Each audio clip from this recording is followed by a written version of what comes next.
Your Excellency Dr. Abiy Ahmed, Prime Minister of the Federal Democratic Republic of Ethiopia, Excellency the Speaker, Your Excellency Demeke Makonnen, Deputy Prime Minister and Minister of Foreign Affairs, Your Excellency Olusegun Obasanjo, AU High Representative for the Horn of Africa, Your Excellency Uhuru Kenyatta, former President of the Republic of Kenya and a member of the AU panel, Excellency Dr. Phumzile Mlambo-Nguka, former Deputy President of the Republic of South Africa and member of the AU panel, Your Excellency Workneh Gebbeye, Executive Secretary of IGAD, Excellency Dr. Naledi Pandor, Minister of External Relations of the Republic of South Africa, Your Excellencies, Member of the Government and Parliament of the Federal Democratic Republic of Ethiopia, distinguished members of the Diplomatic Corps, ladies and gentlemen. The moment is very auspicious to speak about peace in this great country, 2 days after Eid al-Fitr and a week after Orthodox Easter, both key moments to reflect on the power of forgiveness, the power of peace, and the importance of the renewal of faith. So allow me at the outset to thank you for organizing this important event and for inviting the African Union to participate. It's a real honor to be among you today. Today is about peace, what Ethiopia has experienced to find it, and what we all owe it, which is life itself, but also the dignity it gives to man. And I believe that the lessons and experience of Ethiopia apply far beyond its borders. And that is what I would like to touch on briefly with you today. Both the lessons given to us by conflict and those of its resolution. The African Union is honored to have been part of this extraordinary journey of resolution and peace building that we have achieved. Let me thank you most sincerely for the confidence you showed in the African Union, and in so doing, your deep conviction to the principle of finding home-ground African solutions to Africans' problems. Indeed, it is the duty and the responsibility of the African Union to support member states, silence the guns, and resolve conflict through dialogue and compromise. This duty becomes even more crucial, indeed a moral obligation, as it relates to Ethiopia, a country without which the organization that I have the honor to lead today would never have been established.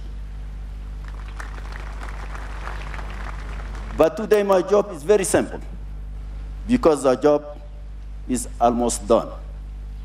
And it is to sincerely commend the strong leadership and the courage shown by the federal government under the able leadership of Prime Minister Dr. Abiy Ahmed and his brothers from Tigray region for their common decision to silence the guns in favor of peace and national reconciliation.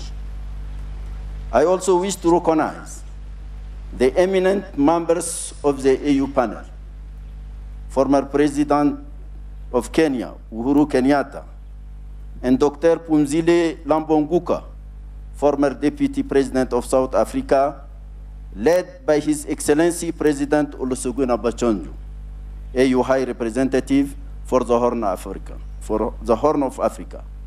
All of them are present here today. Thank you very much. I cannot thank them enough for their commitment and hard work and support of the parties during the talks and the implementation of the agreement. And here, let me also express my deep appreciation to the Republic of South Africa under the leadership of President Cyril Ramaphosa for accepting to host the talks. I also wish to commend the regional body IGAD, the United Nations, and the government of the United States of America for their active support as observers to this process. I think also all our partners. The African Development Bank was also a key partner. Thank you. We know that much still remains to be done. The process of political dialogue, transitional justice and disarmament, demobilization and reintegration. But with peace, everything is possible. Together, with the will and the determination of your leaders. And it is the same will and determination that brought the parties to the negotiation table to end the war and began the road to peace and national reconciliation. I was personally a witness to this strong will and determination of the parties as they negotiated a truly Ethiopian-owned process. The courage, wisdom, and frankness they displayed during the talks was something I will not forget. I was also pleasantly surprised that they decided to conduct their talk in Amharic and in camera, in so doing, owning the process and its outcomes.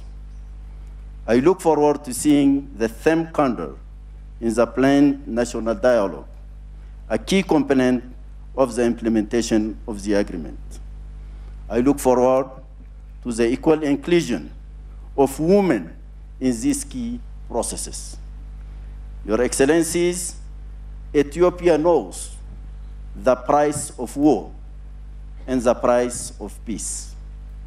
Ethiopia also possesses the collective wisdom and experience to rebuild back better and stronger. It is partly these qualities that have cemented Ethiopia's credential as a leader within our union.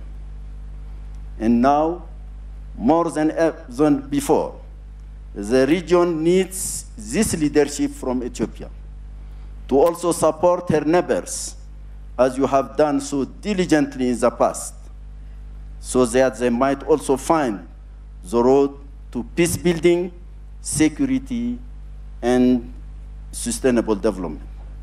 I am saying this with my thought focused on the brotherly nation of Sudan and the possible lessons that its great people can learn from you, the great people of Ethiopia. The region and the continent face many challenges. There is no doubt about it. But as we have seen in the past, our collective strength lies in our collective unity. A people united can never be defeated. The legitimate aspiration and expectation of our peoples is what will strengthen this unity at national and continental levels. And let me conclude with the wise word of Nelson Mandela. In the end, reconciliation is a spiritual process which requires more than just a legal framework. It has to happen in the hearts and minds of people and of the court. Thank you.